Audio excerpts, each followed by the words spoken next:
Wang from the Institute for Financial Studies, Renmin University, will help us to understand the questions posed by other experts by Mr. Lemanov. Thank you. Thank you so much for the wonderful invitation. I'm really learning a lot from my international friends right now from the presentations. So actually, I try my best to answer those questions. What can I do? I try my best. So actually, as we all know that the pandemic has changed the world, and China used to describing such changes as once in a century situation, including the once in a century pandemic, the worst year of the economic growth since 1945, and the biggest adjustment of international order in a century. For example, the United States is no longer an international leader. So the question is, what will happen in the future?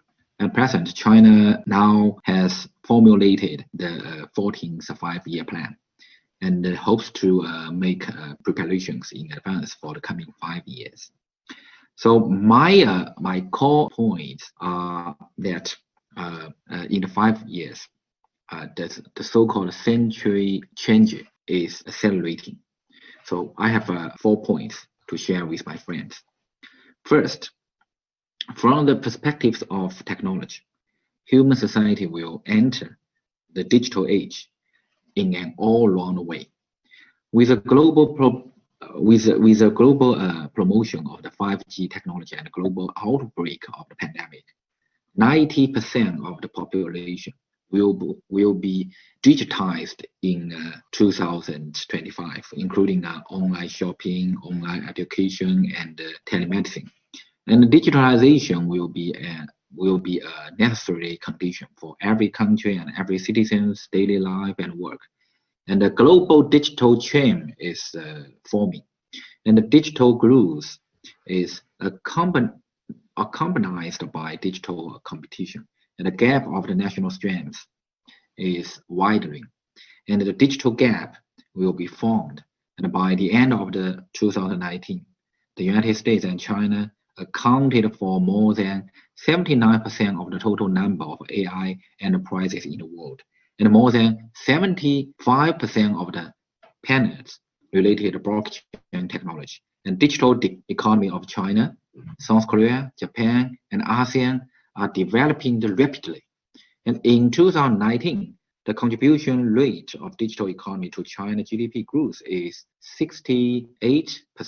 So obviously, I agree, some friends said, obviously, the East is digitizing faster than West. That's the first point. The second point is that from the perspectives of national strengths, the Asian area is beginning. In 2025, China's GDP will be close to that of the United States, and even maybe catch up with the United States. And India will be number 4 in the world in the 5 years, and overtaking Germany and close to Japan. Europe is in decline.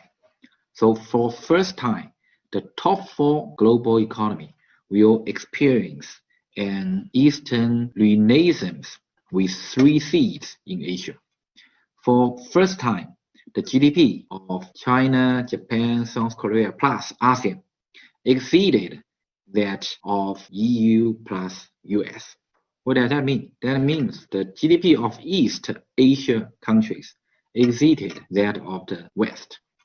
So in 2016, the share of inter-regional trade in Asia increased to 58%, a record high, expected to exceed 60% in 2025.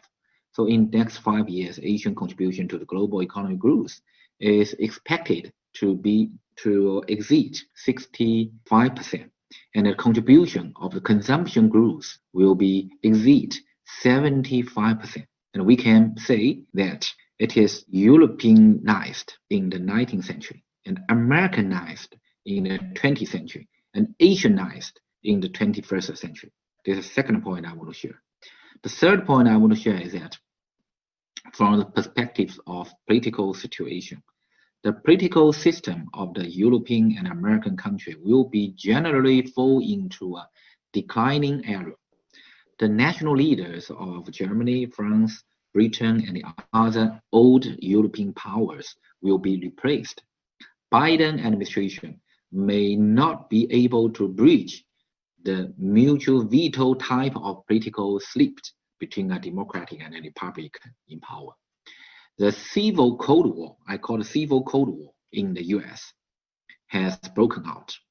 So the Western political system of selecting national leaders by majority vote, which originated in the 18th century, shows an aging state of biological evolution.